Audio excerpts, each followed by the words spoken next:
وَإِذَا حَضَرَ الْقِسْمَةَ أُولُو الْقُرْبَى وَالْيَتَامَى وَالْمَسَاكِينِ فَارْزُقُوهُم مِّنْهُ وَقُولُوا لَهُمْ قَوْلًا مَّعْرُوفًا۔ صدق اللہ العظیم۔ حصول برکت کے لیے دھیرے دھیرے درود شریف پڑھ لیں۔ اللہم صلی وسلم وبارک علی سیدنا و شفیعنا و حبیبنا و مولانا محمد معدن الجود والکرم وآلہ الکرام وابنہ الکریم وآلہ واصحابہ وبارک وسلم صلی اللہ تعالی علیہ وسلم۔ سورہ نساء سورہ نمبر 4 کی آیت نمبر 8 کا درس ہونے والا ہے۔ درس کے اخیر میں کچھ آپ سب کو کوسچن سوال ہو تو آپ پوچھ سکتے ہیں۔ اللہ سبحانہ فرماتا ہے جب حصہ تقسیم کرتے وقت رشتہ دار اور یتیم اور مسکین حاضر ہو جائے، یعنی ایک انسان ہے جو انتقال کر چکا ہے اور اس کے وارث انتقال کیے ہوئے شخص کے مال و دولت کو تقسیم کر رہا ہے، تو ایسے تقسیم کرتے وقت کہ اگر کوئی محتاج رشتہ دار جو وارث تو نہ ہو، جو حصے کا اہل تو نہ ہو، یتیم آ جائیں، مسکین آ جائیں، فارزقوہم منہ، تو اللہ فرماتا ہے انہیں جھڑکنا نہیں، انہیں بھگانا نہیں، انہیں کچھ دے دینا۔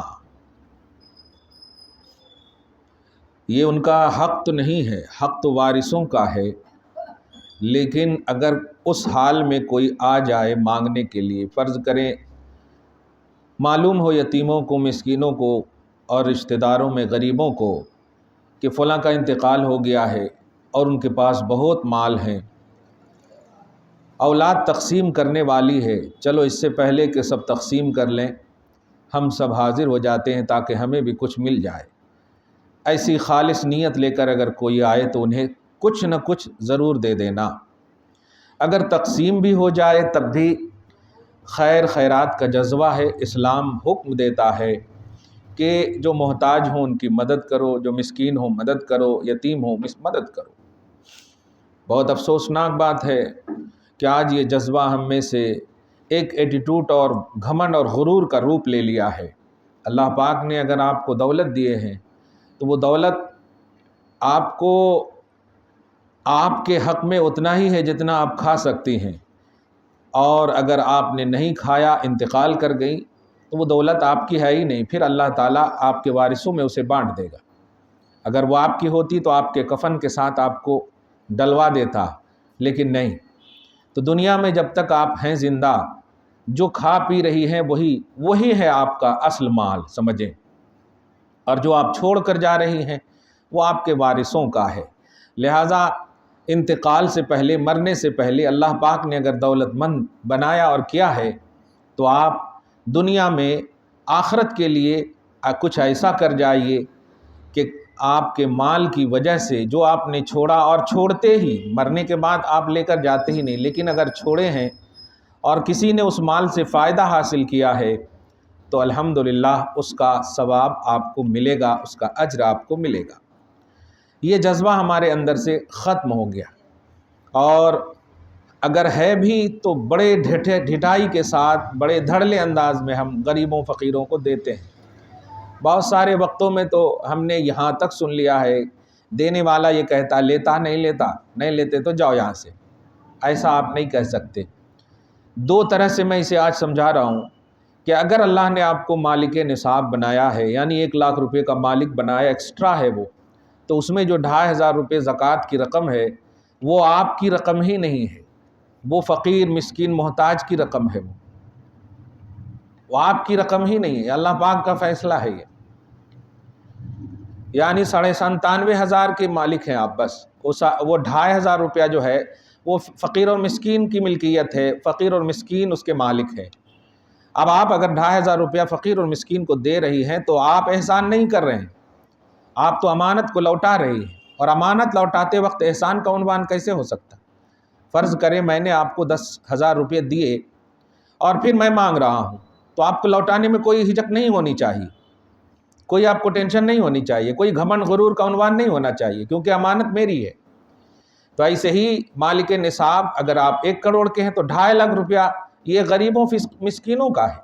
آپ اسے دیتے وقت گھمنڈ غرور نہیں کر سکتے، بلکہ اللہ کا شکر ادا کریں، اے اللہ تو نے ہمیں دینے والوں میں سے بنایا ہے۔ اس احساس شکر کے ساتھ آپ ادا کریں گی تو آپ کا مال بڑھے گا۔ یہی ہے نظام زکوٰۃ کا پیمانہ اللہ کی بارگاہ میں، یہی۔ اور اسی طرح خیر خیرات کا بھی، مسکینوں، محروموں، فقیروں اور محتاجوں کا حق رکھا ہے اللہ نے مالکوں کے پاس، مالداروں کے پاس۔ اگر مالدار آپ ہیں اور فقیر اور مسکین محتاج آپ کے پاس آتے ہیں مانگنے کے لیے، تو یقیناً وہ اس لیے آتے ہیں کہ وہ اپنا حق سمجھتے ہیں کہ چونکہ اللہ پاک نے مالداروں کے پاس یہ جذبہ دیا ہے کہ وہ فقیروں کی مدد کرے، وہ محتاجوں کی مدد کرے۔ سوچیں، یہاں قرآن پاک آیت نمبر 8 میں کہتا ہے کہ وارثین لوگ اگر ماں باپ کے مال یعنی جو انتقال کرے ان کے مال کو بانٹنے کے لیے، تقسیم کے لیے حاضر ہوں، اور اس حال میں کوئی فقیر مسکین محتاج یا رشتہ دار محتاج آ جائیں، اگرچہ اس کا حق نہیں ہے وراثت میں، لیکن اللہ فرماتا فَارْزُقُوهُم مِّنْهُ، انہیں بھی ان میں سے کچھ دے دینا۔ یہ دے دینے کا عنوان کیوں دے رہا؟ اللہ پاک جب کہہ رہا ہے کیا مطلب ہے؟ مطلب یہ ہے کہ بھئی تم جو بانٹ کر کے آج لے رہے ہو جو مال کو، یہ کس کا مال ہے؟ اس کا ہے، اور وہ اس کا بھی نہیں ہے، کیونکہ اس کا ہوتا تو وہ اس کے ساتھ جاتا۔ وہ احساس دلانا چاہتا اللہ تعالیٰ کہ یہ بچا ہوا مال نہ تیرا ہے نہ مرے ہوئے کا ہے، مرے ہوئے کا ہوتا تو وہ لے جاتا، اور تو جو سمجھ رہا یہ تیرا ہے، یہ تیرا بھی اسی وقت ہے جب اسے تو کھا لے گا، لیکن اگر نہیں کھائے گا اور مر جائے گا تو پھر تیری اولاد تقسیم کی گی۔ تو مال کو استعمال کس نے کیا؟ لیکن اگر ان میں سے کچھ فقیروں محتاجوں کو آپ نے دے دیا اور اس نے استعمال کر لیا تو پھر اس کا اجر تم کو ملتا رہے گا، تمہاری اصلوں کو بھی ملے گا، تمہیں بھی ملے گا۔ یہ وہ جذبہ ہے جو اللہ پاک آپ کو عطا کرنا چاہتا، بے نفس بے خواہش کا خالق اور مالک۔ وہ کھاتا نہیں مگر کھلانے کا جذبہ دیتا ہے، وہ پیتا نہیں مگر پلانے کا جذبہ دیتا ہے۔ وہ کھاتا بھی نہیں پیتا بھی نہیں، لیکن آپ کو وہ دے رہا ہے، کھاؤ پیو، اور اگر ایکسٹرا ہے تو اپنے محتاجوں، فقیروں اور مسکینوں کو یاد رکھو اور احساس شکر کے ساتھ یاد رکھو۔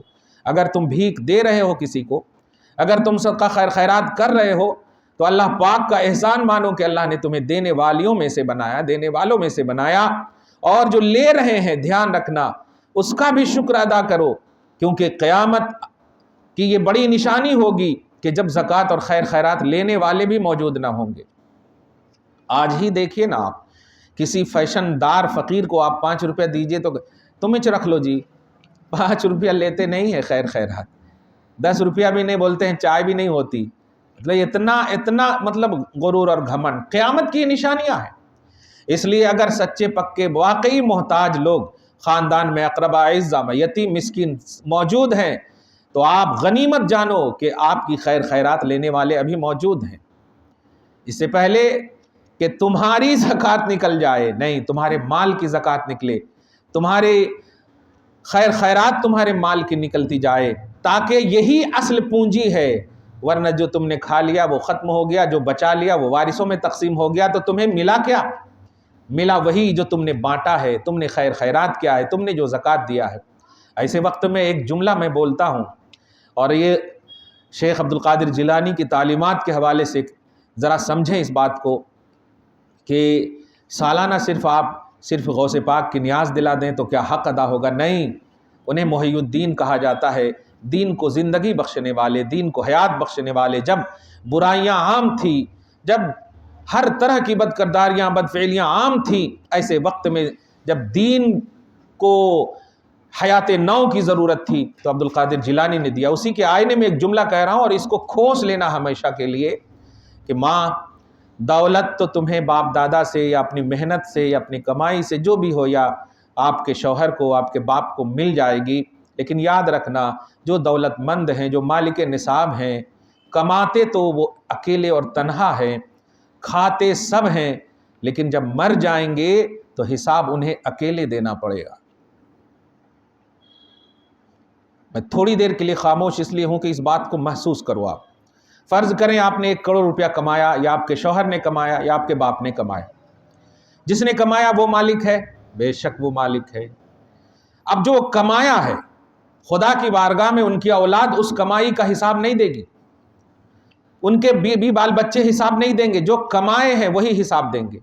یعنی اللہ حساب لے گا کہ یہ 1 کروڑ روپیہ کہاں سے، کیسے، کس طرح سے تم نے کمایا ہے۔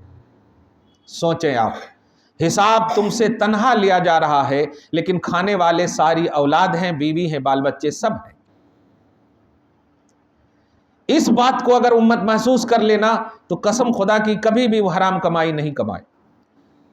لوگ کہہ تو دیتے ہیں کہ میں نے کیا کیا نہیں کیا اولاد کے لیے، کیسے کیسے ذریعے نہیں اپنائے تمہارے لیے۔ تم کو اپنانے کس نے کہا تھا ذریعہ؟ تم حلال 1 روپیہ کماتے، اللہ اس میں بے پناہ برکت دیتا۔ تم حرام ذریعے سے جو لاکھوں کمائے، بچوں کو بھی کھلائے، اس کے حرام گوشت بنے ہیں، تو دو اب خدا کی بارگاہ میں حساب۔ اولاد تو کہہ دے گی اے اللہ میں نے کب باپ کو کہا تھا، بیوی تو کہہ دے گی اے اللہ میں نے کب شوہر کو کہا تھا کہ تم حرام کماؤ، تم رشوت لو، تم سود لو، تم انٹرسٹ لو، میں نے تو نہیں کہا تھا، مگر تم نے کمایا۔ تو مالداروں، اس بات کا احساس کرنا، اس بات کو ہمیشہ احساس میں رکھنا کہ کھائیں گے سب، حساب تمہیں تنہا دینا پڑے گا۔ سایہ تک نہیں لیتے تھے غوث پاک رشوت خوروں کا۔ آج بھی مجھے لوگ کچھ بدنام کرتے ہیں کہ آپ دعوت میں کیوں نہیں جاتے ہیں؟ کس نوعیت سے جاؤں؟ جس کے یہاں جا رہا ہوں کیا ان میں سے ہر ایک فرد نماز پڑھتا ہے؟ ہر ایک فرد تقوی والا ہے، پرہیزگار ہے؟ کھا تو لوں گا، اگر اس سے گوشت یا خون بنے گا پتہ نہیں کس ذریعے سے بنا ہے، میں بدگمانی نہیں کرتا لیکن بچتا ہوں۔ حساب مجھے دینا ہوگا، جس لقمہ کو میں نے کھایا ہے اس کا حساب، کہاں سے، کیسے، کیوں، یہ سارا حساب ہوگا۔ بالخصوص اللہ پاک مال کے ذریعے پوچھے گا، یہ مال کیسے کمایا تم نے اور کہاں خرچ کیا تم نے؟ اگر آپ نے کمائی کا بھی ذریعہ حلال بتایا اور اللہ جانتا ہے، اور خرچ کا ذریعہ بھی حلال بتایا اور اللہ جانتا ہے، تو پھر وہ مال آپ کے لیے اجر بنے گا، نہیں تو پھر وہ آپ کے اوپر وبال بن جائے گا۔ وہی سانپ بنا دیا جائے گا، وہی اژدہا بنا دیا جائے گا اور وہی ڈسے گا۔ اور کیا سمجھتے ہیں کہ جہنم کا عذاب ایک بار ہو جائے گا تو ختم ہو جائے گا؟ نہیں، اگر ایک بار عذاب ہوا تو آپ کو ٹھیک کر کے پھر عذاب دیا جائے گا۔ ایک نماز چھوڑنے کی وجہ میں نے بتائی تھی، 700 سال کی نیکیاں آپ سے لے لی جائیں گی۔ ہے عمر آپ کے پاس 700 600 برس؟ نہیں ہے۔ ہم میں سے یہ ختم ہو گیا ہے۔ ہم عرس، قوالی، ناچ گانے، ادھر ادھر میں اپنی عمریں گنوا رہے ہیں۔ امت محمدیہ ہو آپ، امت محمدیہ 70 سال، 60 سال، 80 سال، 90 سے 100 برس کے اندر آپ کو عمر دی گئی،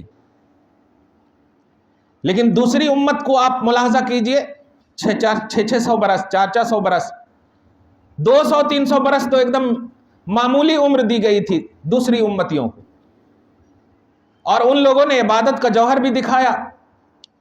ایک مرتبہ صحابہ کرام رضوان اللہ تعالی علیہم اجمعین ایسے ہی ذکر کر رہے تھے آپس میں، ارے اچھے تھے نا یار، پچھلی امت کو عمر ملی، اللہ کی بارگاہ میں نیکیاں کرے، نیکیاں کر کے وہ اتنی نیکیاں، نیکیوں کی کوانٹٹی اللہ کی بارگاہ میں پیش کرے، وہ اچھے تھے نا، اچھے تھے نا۔ اس طرح سے سڈنلی میرے آقا صلی اللہ علیہ وسلم گزر ہوا، سن لینے کے بعد صحابہ کرام رضوان اللہ تعالی علیہم اجمعین کے سامنے ارشاد فرمایا، تم نے جو کہا وہ ساری باتیں سچ ہیں، لیکن ایک بات اس میں یہ ہے کہ ان کو عمریں ضرور دی گئی کوانٹٹی کے اعتبار سے زیادہ، لیکن تمہارے پاس عمریں نہیں ہے، لیکن تمہارے پاس وقت کی کوالٹی ہے۔ تمہارے پاس لمحے جو سیکنڈ ہیں یہ بڑے قیمتی ہیں، وہ اس طرح سے ہیں کہ تمہیں اگر اللہ نے ایک رات دے دی اور وہ میسر ہو گئی تو 1000 مہینے کی رات سے بہتر ہے۔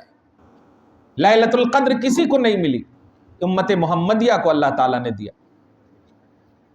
یہ ایک ایگزامپل دیا اللہ تعالیٰ نے آپ کو کہ آپ کے لیے قیمتی جو وقت ہے اس کو آپ نے کس میں صرف کیا ہے۔ جتنی بھی شادیاں ہوتی ہیں، میں اتنا تو یقین سے کہہ سکتا ہوں کہ دونوں گھر والے اس دن کی فجر کی نماز نہیں پڑھتے ہوں گے۔ اگر بوڑھے لوگ پڑھ بھی لیے تو پتہ نہیں، جوانوں کو تو بس تھک گیا ہوں، یہ کیا ہوں وہ کیا ہوں۔ خدا کے رسول کی سنت نکاح کو اپنا کر خدا کے فرض نماز کو چھوڑ رہی ہے امت، اور کہتی ہے سکسیسفل اور کامیابی ہمیں نہیں مل رہی ہے۔ کہاں سے ملے گی کامیابی؟ جس امت محمدیہ کا ایک ایک سیکنڈ قیمتی تھا، عمریں نہیں دی گئی لیکن ایک ایک لمحہ قیمتی ہے۔ ذکر میں جو لمحہ امت محمدیہ کا کٹتا ہے، پچھلی امت کی فرائض اور واجبات پر بھاری ہو جاتے ہیں۔ 400 سال کی بے ریا عبادت کرنے والی پچھلی قوم امت محمدیہ کی ایک رات کے برابر نہیں ہو سکی۔ یہ ہے تمہارا اسٹرانگنس عمر کا۔ کس میں گنوا رہی ہو آپ؟ کس میں؟ بیوٹیشن میں، ویڈیوز لینے میں، سیلفی لینے میں؟ میرا کچھ نہیں ہوگا، خدا رسول کا کچھ نہیں ہوگا، کامیاب نفوس قدسیہ کا کچھ نہیں ہوگا۔ تم غلط کرو گی تمہارا ہوگا۔ گھر میں مرد غلط کریں گے مرد کا غلط ہوگا، کیونکہ حساب کتاب لینے والے دنیا کے لوگ نہیں ہیں، حساب کتاب لینے والا اللہ ہے۔ ہمیشہ میں اپنی اولاد میں بھی ایک جملہ کہتا ہوں، یا اپنے لوگوں میں بھی ایک جملہ کہتا ہوں ہمیشہ، آپ بالغ ہو، عاقل ہو، سمجھدار ہو، ہاں تو حساب اللہ تعالیٰ آپ سے لے گا۔ اچھا کرو گی اچھا ملے گا، برا کرو گی برا۔ ہم حساب لینے والے، ہم ایک تھپڑ بھی اگر مار دیے تو ختم ہو جاتا، لیکن اگر وہ گناہ ہے تو گناہ لکھ گیا اور وہ میدان محشر میں آپ کو دکھے گا۔ بھائی یعمل مثقال ذرۃ خیرا یرہ، جو ذرہ برابر بھی بھلائی کرے گا وہ دیکھے گی اسکرین پر۔ لیپ ٹاپ دیکھتی ہو نا آپ، اللہ جب بٹن دبائے گا آپ کے عمل تو سارے اسکرین پر دکھ جائیں گے کون کہاں کیسے۔ وَمَن يَعْمَلْ مِثْقَالَ ذَرَّةٍ شَرًّا يَرَهُ، ذرہ برابر بھی، مثقال ذرہ، ذرہ بھر بھی اگر آپ نے شر اور مطلب برا کام کیا ہے، یرہ، تو اللہ تعالیٰ اسے آپ کو اسکرین پر دکھا دے گا۔ زبان سے جو کچھ بھی آپ بولتی ہیں فرشتے وہ لکھ لیتے ہیں۔ آپ کا قدم نیکی یا برائی کی طرف بڑھتا ہے لکھا چلا جاتا ہے۔ آپ ہم سے چھپ سکتے ہیں، ماں باپ سے چھپ سکتے ہیں، بیوی مطلب شوہر سے چھپ سکتے ہیں، لیکن خدا سے نہیں۔ اور حساب ماں باپ شوہر نہیں لینے والے ہیں، حساب لینے والا خدا ہے۔ جو حساب لینے والا اس سے ڈر اور خوف نہیں، اور جو حساب نہیں لینے والا اس سے ڈر اور خوف۔ کس سے بچ رہی ہو بیٹیوں؟ باپ ماں سے؟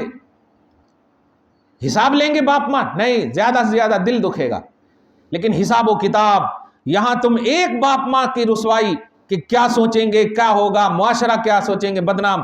لیکن جب 18,000 کم و بیش مخلوقات، ساری مخلوقات وہاں کھڑی ہوگی اور وہاں کی رسوائی کا ذرا اندازہ لگاؤ۔ آپ کھڑے ہو سکتے؟ نہیں ہو سکتے۔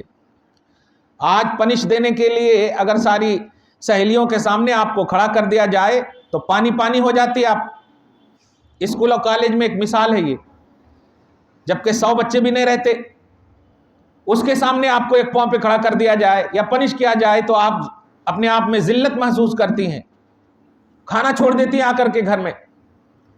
ساری مخلوقات کے سامنے جب ذلیل کیا جائے گا تو کیا حشر ہوگا، کیا سوچ ہوگی؟ زبان سے یہی نکلے گی، اے اللہ جو عذاب دینا ہے جلدی دے دے، یہ رسوائی سے بچا لے۔ آپ سمجھو امت کس دشا میں جا رہی ہے، ملک کے کتنے برے حالات، کتنے خطرناک حالات ہو چکے ہیں۔ فلسطین چلا گیا، غزہ چلا گیا، لبنان جا رہا ہے، اسرائیل کا ظلم، اسرائیل کی جارحیت، غیر کی ظالمیت آپ پر ہر طرح سے آپ کے بھائیوں پر بہنوں پر ٹوٹ رہے ہیں، لیکن آپ خواب غفلت میں ہیں۔ وہی ولیمہ، وہی نکاح، وہی شادی، وہی ٹیپ ٹاپ، وہی بیوٹیشن، وہی سب کچھ، تو پھر کیا ہوگا؟ کیسے پیش ہوں گے غزہ کے وہ بچے بچیاں، فلسطین کے بچے وہ بچیاں جب میدان محشر میں اپنے خون کے ساتھ حاضر ہوں گے، اور آپ بھی حاضر ہوں گے ولیمہ کے ساتھ، نکاح کے ساتھ۔ انکاری عنوان نہیں ہے یہ، احساسی عنوان ہے۔ اٹریکشن بتانا چاہ رہا ہوں میں کہ ذرا احساس کرو کبھی بھی کیسے لقمہ جاتے ہیں منہ میں، جو بچے گھاس کھا رہے ہیں وہاں، جنہیں پانی نہیں مل رہا ہے، جنہیں جینے کے لیے میزائل مل رہا ہے۔ بتائیے، جو جینا چاہتے ہیں بچے اور بچیاں، ان کے اوپر میزائل داغے جا رہے ہیں۔ ورلڈ وار کا خطرہ پورے پر مطلب منڈلا رہا ہے، ہم سب خواب غفلت میں۔ سوشل میڈیا ہے، دیکھتا ہوں، اس لیے میں یہ ساری باتیں بول رہا ہوں، دیکھ رہا ہوں میں۔ اگر یہ زمانہ نہیں ہوتا تو ہمیں احساس نہیں ہوتا۔ کیا کر رہی ہو آپ، کیا کر رہے ہو لوگ، کیا کر رہی ہے امت محمدیہ، جس کو سب سے بہترین امت کا خطاب ملا تھا، جس پر تاج کرامت رکھا گیا تھا جن کے سروں پر۔ سوچو نہ صحیح، ایک بیٹا، ایک بیٹی جب نابالغ صرف بسم اللہ الرحمن الرحیم کہتا ہے تو اللہ پاک کی رحمت اتنی انگڑائیاں لیتی ہے کہ اگر ان کے ماں باپ انتقال کر چکے ہوں گے یا ان کی اصلوں میں سے کوئی انتقال کر گیا تو حدیث کی روشنی میں بول رہا ہوں میں کہ اللہ تعالیٰ کہے گا کہ ارے جن کی نسلیں مجھے رحمان الرحیم پکار رہی ہو، میں ان کی اصل کو جہنم میں کیسے ڈھک سکتا ہوں، اسے جہنم سے نکال کر جنت میں ڈال دو۔ اتنی رحمت ڈھونڈنے والا، چھوٹی چھوٹی رحمت ڈھونڈنے والا پروردگار آپ کی اصلوں کو بخشنے کے لیے منتظر ہے۔ آپ کے پاس ٹائم ہی ٹائم ہے، لیکن وہ ٹائم کس میں ویسٹ کر رہی ہو آپ؟ کس میں ویسٹ کر رہی ہو؟ بہت دل دکھتا ہے، لیکن چونکہ ایکسپلینر ہوں کرنا پڑتا، ذمہ داری ہے، کرنی پڑتی۔ اسلام کی یہ ذمہ داری ہے، وراثت نبوت، وراثت علم نبوت کی ذمہ داری ہے، کرنا پڑتا۔ جس چیز کے لیے آپ کر رہی ہو، آخری بات بول رہا ہوں، جس چیز کے لیے آپ کر رہی ہو وہ فانی ہے، بے وفا ہے۔ دنیا بے وفا ہے، دنیا فانی ہے۔ بے وفا اس لیے کہ جب آپ مر جاؤ گی تو وہ 24 گھنٹہ ٹک ٹک کرتے کرتے کرتے ہی رہے گا، آپ کے لیے نہ وہ روئے گا، نہ آپ کے لیے وہ نہ رکے گا۔ دنیا کا کی وہ گھڑی نہ بند ہوگی، نہ ٹائم ٹیبل روئے گا، سوگ منائے گا، نہیں، وہ دنیا آپ کو یوں ہی چھوڑ دے گا۔ بے وفائی اسی کو تو کہتے ہیں، جو آپ کو، آپ کے ساتھ نہ ہو، جو آپ کے کام نہ آئے، بے وفائی اسی کو تو کہتے ہیں۔ اور فانی تو دیکھ رہے ہیں آپ، ہماری اصلیں چلی گئی، پھر لوٹ کر نہیں آ رہی، فنا ہوتی جا رہی، ختم ہوتی جا رہی۔ یہ دنیا فانی بھی ہے، بے وفا بھی ہے، اور آخرت باقی ہے اور با وفا ہے۔ قرآن کہتا والآخرۃ خیر وابقا، آخرت بہتر بھی ہے اور باقی بھی ہے۔ وفادار کیسے ہے کہ دیکھیے آپ، دنیا میں جو آپ نے نیکیاں کی، جیسے ہی آپ مریں گے قبر میں وہ دکھنا شروع، آپ کا ساتھی بننا، قرآن آپ کا ساتھی، شریعت آپ کی ساتھی، ربوبیت آپ کے ساتھی، دین آپ کا ساتھی، یہ نہیں چھوڑے گا آپ کو۔ یہ ہے آخرت۔ جہنم کی طرف لے جانے کی بات بھی آئے گی نا، چھوٹی سی چھوٹی نیکی بھی ابھر کر آئے گی اور کہے گا اے فرشتوں رک جاؤ۔ فرشتے کہیں گے ان کے اعمال کی سیاہیاں لے جانے پر مجبور کر رہی ہیں، تم کیسے روک سکتے؟ کہا سنو، میں جو رکنے کہہ رہا ہوں میں وہ نیکی ہوں کہ جب ایک وقت تھا کہ انہوں نے کسی کو وضو کا پانی دیا تھا، میں ان کے حق میں خدا کی بارگاہ میں ریکویسٹ کرتا ہوں کہ وہ پانی دینا وضو کے لیے اگر بہتر ہے تو ان کی شفاعت کر دے اور جنت میں داخلہ عطا کر دے۔ تو اللہ پاک کی طرف سے آواز آئے گی کہ اگر یہ واقعی کہہ رہا ہے، سچ ہے اور صحیح ہے، بے شک اللہ جانتا ہے، تو جاؤ ان کی شفاعت کو قبول کی جائے۔ ایک چھوٹی سی چھوٹی نیکیاں اتنا بڑا کام کر رہی ہے آپ کے لیے۔ آپ سوچیں گے کہ ارے جب اتنی چھوٹی چھوٹی نیکیاں کام کر رہی ہیں تو چلو چھوٹی نیکیاں کر دیں گے، پھر جو ہے اپنی پوری عمر جو ہے خالی اسی میں انتظار کریں گے، آج کسی ولیمہ کی دعوت آئے، وہ کپڑا پہنیں گے، وہ برقع پہنیں گے، وہ ایسا کپڑا پہنیں گے۔ بہت شرم آتی ہے قسم خدا کی ماں، بہت ڈر لگتا ہے کبھی کبھی۔ آپ اس بات کو سمجھو، آپ عورت ہو تو عورت ہی ہو، ایسا نہیں کہ دن میں عورت ہو رات میں عورت نہیں ہو۔ اور آپ کے لیے جو زینت اور زیبائی اور بیوٹیشن کا جو عنوان ہے نا، وہ اللہ پاک نے آپ کو گنا دیا ہے کن کے سامنے۔ جو آپ کی زینت دیکھ کر کہے الحمدللہ، ماشاء اللہ، اس کے لیے جائز ہے بیوٹیشن۔ وہ ہیں باپ، وہ ہیں سسور، وہ ہیں بیٹے، وہ ہیں پورا ایک ڈیٹیل سورہ نور میں گنایا ہوا۔ لیکن مجھے شرم کی بات ہے، میں ابھی ایک دعوت میں اپنی بیوی کے ساتھ گیا تھا، اور اسی کے لیے تاکہ میں دیکھوں اور سمجھاؤں۔ آ کر کے جب انہوں نے کہا کہ وہاں ویڈیو چل رہا ہے اور ویڈیو لینے والا لڑکی سے کہہ رہا ہے ذرا ایسا کمر ہلاؤ، ایسا پاؤں ہلاؤ، ایسے ہاتھاں رکھو، ویسے پاؤں. ارے توبہ استغفر اللہ معاذ اللہ. سچ میں اتنا مطلب ایسا لگا کہ بس عذاب کیوں نہیں آ رہا. کون ہے وہ ویڈیو لینے والا؟ آپ کا شوہر ہے؟ آپ کا باپ ہے؟ آپ کا محرم ہے؟ آپ بیوٹیشن 10,000 5,000 کر کے دلہن بنی ہوئی ہو، 1 گھنٹہ تک اس نے آپ کا ویڈیو لیا اور کہہ کر کے اس میں اچھی نہیں لگ رہے، اس میں اچھی نہیں لگ رہے ہو. اس چہرے پر خدا کی رحمت کیسے ہو سکتی جس چہرے کو غیر محرم دیکھ رہا ہو؟ پھر دوسرے ہی دن سے جب اختلافات اور جھگڑے شروع ہو جاتے ہیں میاں بیوی میں، تو پھر مفتی نظر آتے ہیں کہ جھگڑے ہو رہے ہیں. جس چہرے کو دیکھ کر شوہر الحمدللہ یا ماشاءاللہ پڑھتا، جس خوبصورت دلہن کو دیکھ کر باپ کہتا الحمدللہ ماشاءاللہ کسی کی نظر نہ لگے، ماں دیکھ کر بلائیں لیتی، دعا کرتی، صدقات اتارتی، اس چہرے کو دیکھنے والا غیر محرم، دیکھنے والا ایک نوکر، دیکھنے والا ایک کرائے کا ویڈیو گرافر. توبہ. قوم کی بیٹیوں سدھر جاؤ، مٹی میں جانا ہے. مٹی میں آج تم ملتانی مٹی لگا کر خوبصورت بن رہی ہو، جس خاک سے پیدا ہوئی ہو اسی خاک میں جانا ہے. ناخن سے لے کے سر کے بال تک اسی مٹی میں تمہیں جانا ہے.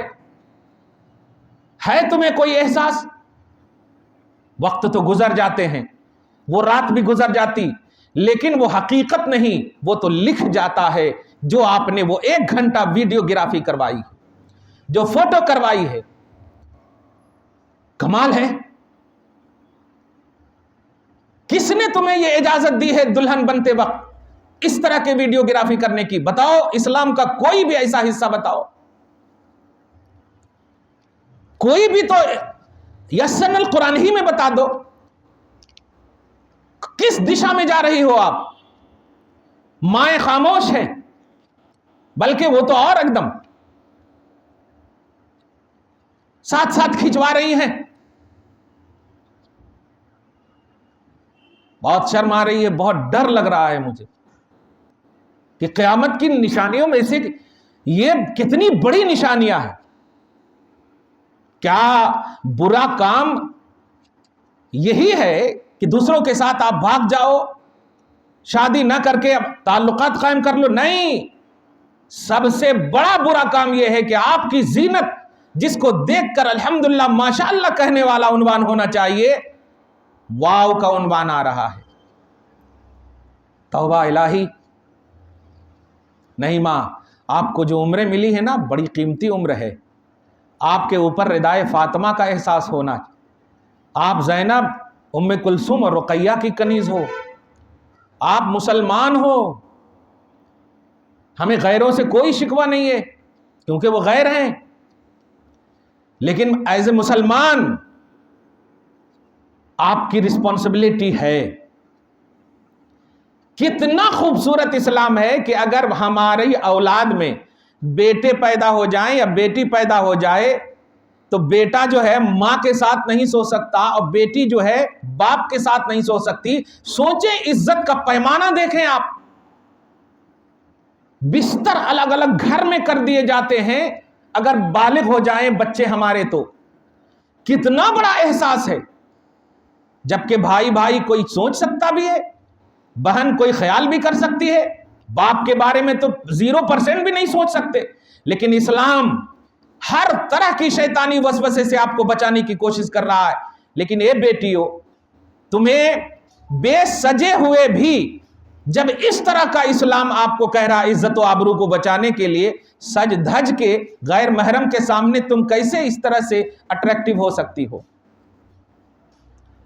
کیا نبی کا وہ فرمان نہیں سنا؟ نبی فرماتے ہیں کہ لعنت ہو ان بیٹیوں پر، ان عورتوں پر جو لباس پہن کر کے بھی ننگی ہو، جو لباس اٹریکٹیو پہنتی ہو، صرف لباس کا عنوان ہے کہ اٹریکٹیو پہنتی ہو. سوچیں جو عورت خود اٹریکشن دے رہی ہو اس کا انجام کیا ہوگا؟ فوٹو کھچانا تو اٹریکشن ہے، ویڈیو بنوانا تو اٹریکشن ہے. کس کے لیے بھائی؟ کس کے لیے؟ آپ نے ویڈیو بنوایا، گھر لے آئے، پھر آپ نے ٹی وی میں چلایا، دیکھنے والے سب آپ کے محرم ہیں، چچا زاد بھائی نہیں ہے وہاں؟ کیا ان میں کوئی ایسا نہیں ہے جس سے آپ کی شادی حلال ہو؟ اور جس سے آپ کی شادی حلال ہے اس سے پردہ کرنا فرض ہے۔ ایک مسئلہ آپ کو بتاؤ، اگر جوان ساس ہے اور داماد ہے تو اسلام کا حکم یہ ہے کہ جوان ساس کے ساتھ تنہائی میں داماد نہیں رہ سکتا، جبکہ سوچیں داماد اور ساس کا رشتہ کیا ہے؟ بیٹے کا رشتہ ہے نا، بیٹے اور ماں کا رشتہ ہے۔ لیکن چونکہ شیطانیت اور وسوسے یہ شیطان ڈالنے والا ہے، اس لیے اسلام کہتا ہے خبردار، نہیں، بڑے لوگ اس پر دھیان دیں، کہیں اولاد وبال نہ بن جائے۔ اولاد کو اسلام نے خیر خیرات اور صدقہ جاریہ کا عنوان دیا ہے۔ نیک اولاد اپنی اصلوں کے لیے مغفرت کا سامان بنے، ایسا بنایا ہے۔ ماؤں باپو ایسا مت کرو اپنی اولاد کو، خود بھی لائن بنا لیتے ہیں اور ویڈیو کھنچواتے ہیں۔ میں نہ مردوں کی طرف سے اجازت، ایک صورت ہے صرف دین کا پرموشن، اسلام کا پرموشن، بس اس کے لیے اجازت ہے ویڈیوگرافی کی، اس کے علاوہ زیبائش اور زینت کے لیے ہرگز نہیں۔ آپ سوچتی ہو ہم دیکھیں گے، کیوں دیکھیں گے آپ؟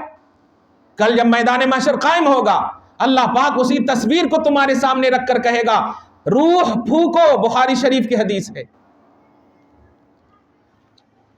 روح پھونکو۔ آپ پھونک سکو گی؟